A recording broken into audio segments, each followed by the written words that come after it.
Mga lalabs, for today's video ay i-flex ko nga sa inyo yung studio na saan kami nag-pictorial nung last December. Dahil uso na nga rin ang mga self-portrait studio ay nagtry na din kami. Madami din nga akong tinignan ng mga studio na nag-o-offer ng self-portrait pero itong Captivate yung napili namin. Nagkamali pa nga kami ng pinasok dahil cafe pala ito, nasa second floor yung studio nila. Located nga pala sila sa second floor ng DMB Commercial Building sa Mora Street, Rizal, San Carlos City, Pangasinan. Malapit lang po sila sa San Carlos Town Center at Magic Mall 2. Ang ganda nga ng concept nila dahil pwede kang mag-snack sa kanilang cafe habang inaantay ang mga pictures. Ay wow, ararata. Sayang nga lang hindi na kami nakapag-snack sa kanilang cafe dahil nakatulog si Bebe. Kaya sa studio na lang kami nag-intay. Gustong gusto ko pa namang matry yung kanilang croffles, yung croissant na parang waffle. Ay wow, ararata. May next time pa naman kaya itatry ko talaga siya sa susunod. Tapos samahan ng mainit na kape. O diba?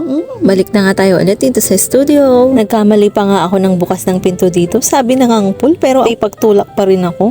Madalas nga nagkakamali ako sa push and pull. Pati nga sa left and right nagkakamali pa rin ako. Ewan ba?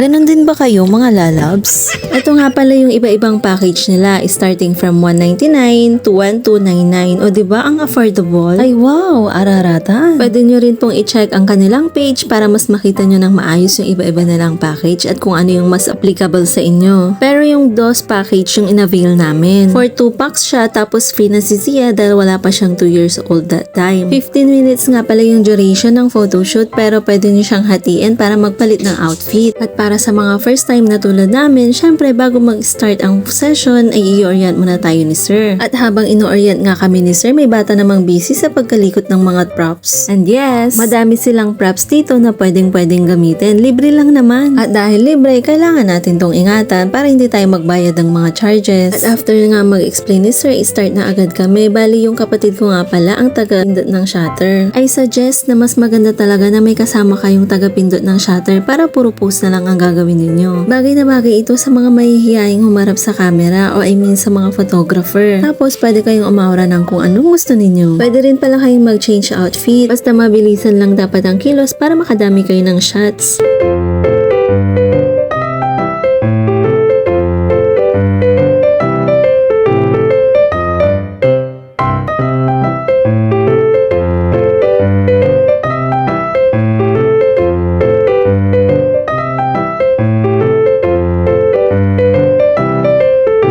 After nga ng aming photo session, pumili na rin ako ng mga pictures na kanilang ipiprint. Kasama po yun sa kanilang package. Almost 30 minutes lang siguro kami naghintay para sa mga photos. Sakto din nakatulog si Bebe kaya nasulit namin yung aircon nila. Char! All in all, sulit naman at naging masaya ang experience namin dito. Maganda rin ang quality ng mga pictures kaya medyo nahirapan kaming pumili ng mga ipiprint. Kaya kung naghahanap kayo ng magandang studio for self-portraits, itry nyo na rin dito sa Captivate. Supportan tayo, kabaliyan tayo. At syempre, i-share mo na rin para malaman ng iba. Thank you for watching!